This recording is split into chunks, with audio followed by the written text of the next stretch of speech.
And there is a kind of human rights victim discourse that dominates.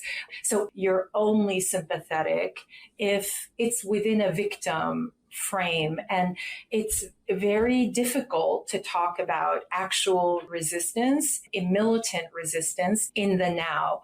And it does, even though legally and morally, Palestinians and all oppressed people have a right to resist using the forms that are at their disposal that they need to organize.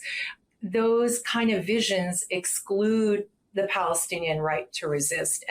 And one of the things that I was saying in that paper is that feminist scholarship doesn't quite know what to do with violence. And I know that literature really well. I know the debates really well. And I've just increasingly come to the conclusion that it's too much deeply integrated into a kind of the imperialist logic that is dominant in our academies. And we haven't therefore built the tools to allow us to do that kind of talking.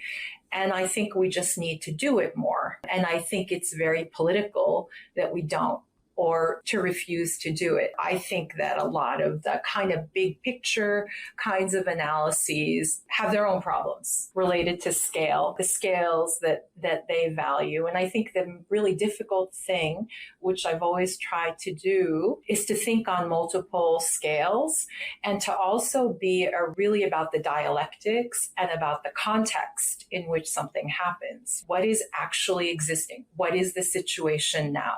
And what was it? What was it like in the 1980s in Palestine? Yeah, thanks for that. And, I was thinking about even just there's a question of violence and the use of resistance, but also that kind of like overshadowing or in some ways delegitimizing other forms of like what you called like nonviolent resistance.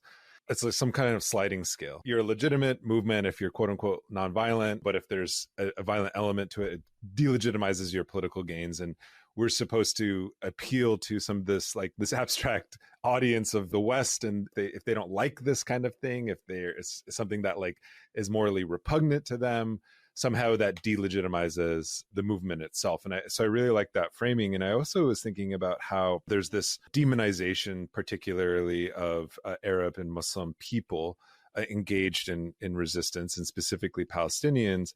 But there's this other question that always gets thrown around, especially at us, is like, well, who's indigenous there? And it's like, there's like a mental blockage to think of Muslim people as indigenous,